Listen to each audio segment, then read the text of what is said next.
Ski, what's going on YouTube? It's your boy No Return MG back here with another banger for you guys. If you can't tell from the title of the video, I already did the top 10 point guards, shooting guards, small forwards, power forwards. Now we're on to the last position in the top 10 centers. Before I get into the video though, make sure you guys like the video, man, and subscribe. We're almost at 2K subscribers for the channel. All the support, as always, is greatly appreciated. Also, I do have a 2K Discord. If you like my team, if you need any type of help like that, make sure I just tap in. The Discord is down below in the bio or the description, whatever you want to call it. Boom, now let's get into the video. It might be my best, shortest intro, bro, but let's get right into it. Here at number 10, we're going to get my boy, Greg Oden. I don't want you, brother. We're going to go with my brother, Patrick Ewing. I will say the bottom end of the tier list is a little nasty, I'm not going to lie. But I think Patrick Ewing is decent. The problem with Patrick Ewing is his jump shot is absolutely garbage. It is trash. It's very trash. But besides his jumper, honestly, he's a very complete card. You look at him stats wise, like he's really good stat wise. It's just the problem is like his jump shot is actually terrible. I mean, like Patrick Ewing on slow, ew, like bro, they give him slow releases. That's so nasty. He's actually solid. It's literally just his jumper is that one thing that's like really holding him back. He's a really good card though. I think beside his jumper, he's really complete. He's 7 foot with a 7'4" wingspan, hot spots from, you know, around here. Was it 22 total badges? You add a couple more. I think the problem is just his jump shot, but other than his jump shot, he's actually a pretty solid card, bro. I think that's just the biggest flaw, and it definitely holds him back. Next up, the card y'all saw before, Greg Oden. Personally, I haven't used Greg Oden, nor have I really played against him. A lot of people abide by him and say he's a top 5 center. I don't know if I could go that far, but then again, I haven't played the card, bro, so I can't really sit here and say, bro. Look at his jump shot. He got Dwight base, Kemba upper, so honestly it might be pretty smooth because his Dwight base is pretty easy to green with. Higher 3-ball 79, pretty good. Stats wise, he actually looks pretty solid, man. He's comparable to Ewing, 7 foot, 7'4" wingspan. Good stats wise. His badges are pretty solid as well. He doesn't need too much. I'm not gonna lie, Greg Oden looks pretty solid, bro. I wish his speed and agility was a little bit higher. That holds him back a little bit. But overall, stats and badge wise, I mean, he looks like a pretty solid card. I think his jump shot is just a little slow. But other than that, man, pretty solid. I can't complain about the card. Next up, here at number 8. I'm tweaking. We're gonna go with Jack Sikma. Jack Sikma is still a top tier big man, one of the best poppers overall. He's just a pretty solid card. He gives you what you need. 6'11", 7'3" wingspan. These ads are absolutely ridiculous. They got to do better. Come on. His speed is the one thing that holds the card back a little bit. I mean, other than that, he plays defense. He grabs rebounds. His 3 balls are 87. He has a top tier jumper. KCP base, if you know, you know. If you're messing with it, bro, it's a personal problem. I mean, it's really you. I wish he came with a little bit more shooting, maybe like Hall of Fame set shot. That would have been tough, but still overall a pretty good big man. I think the speed is the only thing that really is his only flaw, bro. But he hoops on the court. He's on my no main spend squad. He played on my main squad. Overall, Jack Sikma is a pretty solid big man. So that's number 8. Now we're going to go to number 7, a card I really don't like at all, but I do have to respect him enough to put him on the list. We're gonna go with Joel Embiid. I can't misspell his name right. Like, I gotta do better, bro. We're gonna go with Joel Embiid though. I think about Joel Embiid, like Joel's solid, bro. I'm not gonna sit here and say he's not solid, but I don't know. Like every year, he just don't like move me, man. Like he just don't really move me, bro. He's solid though. I can't sit here and deny that he's not solid. I mean, you look stats wise, the defense is absolutely immaculate. I mean, it's really good. He rebounds very well. His jump shot is easy to green. I don't know, I'm just not the biggest fan of Embiid every single year, but I can't deny that he is not a top big man. He is really good.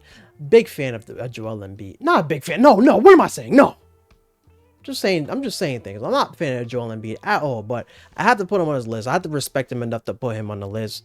He's solid, man. Next up, we're gonna go Hakeem Olajuwon. Hakeem is a card that a lot of people like really love, and I'm not gonna be one to say here and to say like you're bugging, because Hakeem is solid, man. So Hakeem is tough, especially because he can't play the power forward position, which is super important. Playing him at power forward along with like a Wemby I mean, it's hard to go against, bro. Defensively, he comes with every badge, just needs glove. He's just a complete card. He comes with every really badge you need. And it's the first time I'm really looking at Hakeem stats wise and badge wise, and he's a complete card. So I see why people do love him. Really, really good. I love the fact that he can play the PF position. Actually, a card I really thought about picking up a while ago. It's just like so many cards came out. I got Wemby. I mean, it's hard for him to make the team, but I can't deny that Hakeem is a really, really good card. If you do have him as your power forward, you kind of are set, bro. I can't even lie to you. Here at number 5, we're gonna go with Shaquille O'Neal. I like Shaq, bro. I played against Shaq last night for the first time, and Shaq is a dog. Only thing with Shaq, he has a low 3-ball, and his jump shot is probably butt. It's on slow too. So I mean, I ain't gonna lie, you probably won't agree with him, bro. If you're agreeing with him consistently, respect to you, hats off, because I wouldn't be able to.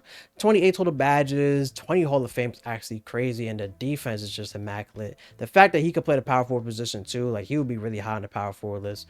Shaq is hard, man. Pause, no Diddy. But wow, just look at the stats wise. Like speed's crazy, boom's crazy. I mean, 7'1", 7'7". His player build's crazy, bro. Y'all know what Shaq gets into, bro. He's really, really good. It's just he can't shoot very well. But if you did lock him in, you got a power forward that can run the whole year realistically if you wanted to. Next up, we're gonna go. Why I say Hakeem, bro? What is her name? Kareem, not Hakeem. Kareem. I like Kareem, bro. Kareem is tough. Only thing hold Kareem back, he has a 64 3-ball. But once again, just like Shaq, he can't play the power forward position, which I do like. I just like Hakeem a little bit better because I just think he has better animations and his jump shot is easier to agree with. So even though he has a 64 3-ball, it's not really gonna feel like it because of how good his jump shot is, man. Defensively also complete. Also great stats. I just like him a little bit better than Shaq. If you put Shaq ahead, I ain't gonna argue with you and say you're wrong. It's really preference. I just think he has a better jump shot, which makes me put him a little bit higher. And his jump shot not on slow. So I do like Kareem. I think he's a top tier power forward center in the game. But his lack of shooting does hold the card back a little bit. Next up, we're gonna go level 40, Mr. David Robinson. Personally, I hate his release. His release is garbage to me. His release is garbage to me. That's the one thing that holds him back from me. His release is absolutely terrible. I don't like it one bit. Don't like it one bit. But I can't deny he's really top tier card. 7'1", 7'5" wingspan. Defensively, he literally has every badge defensively. Like he defensively, I will say, like he be clamping, bro. Like defensively, he's it, and he rebounds really, really well. That's two things that I will say about the card. Bro, he's tough. D-Rob is tough. I just hate his jumper. I don't know what it is. It's like when he's tired somewhat, like it's like damn near impossible for me to agree with him. Maybe it's just me. Maybe it's just because I use a stick shooting, so that holds him back a little bit. It's a little bit harder for me to stick shoot. I don't really know what it is, man, but I don't know. D-Rob just don't. His jumper just butt. Like that's the really only problem. His jumper's butt, but I can't deny that he's not a top 3 big man in the game. You could make an argument that he is number 2, but I have him at number 3 on my list. At number 2, a guy who has probably one of the best jump shots in the game for a big man. It's close to, it's hard for me to say he has the best because number 1 jump shot is just but KP. KP is good every single year, bro. I mean, I'm not gonna lie, like every single year he's good. Only problem with KP, he's a little bit slow, but he's 7'2", 7'6" wingspan. So even though he is slow, he's gonna move around the court very, very well. Shooting wise, I mean, half set shot, half limitless, half dead eye. He's close to the best popper in the game, bro. It's hard for me to say he is because number 1 is just something different. The thing with KP, his defense is lacking, but once again, he's 7'2", so you can make up for it. D-Rob is going to give you more defensively. KP is going to give you way more offensively because of his jumper. So it's kind of just preference, honestly. I'm not going to say one or the other is better, but me personally, I think KP is better. You know what I'm trying to say? But I'm not going to say you're wrong if you do say D-Rob. I think they're very comparable. They are probably 2 and 3. I think if they're not 2 and 3, you're probably wrong. But KP is top tier. If you have him as your center, you're set, man. KP does his thing. And then number 1, obviously, I mean, you could make an argument the best card in the game. Number 1 and number 2, Victor Wembanyama, the best popper in the game. His jump shot's crazy, half set shot. You can't contest his shot. You have to literally jump or you're not going to get a contest on 1B.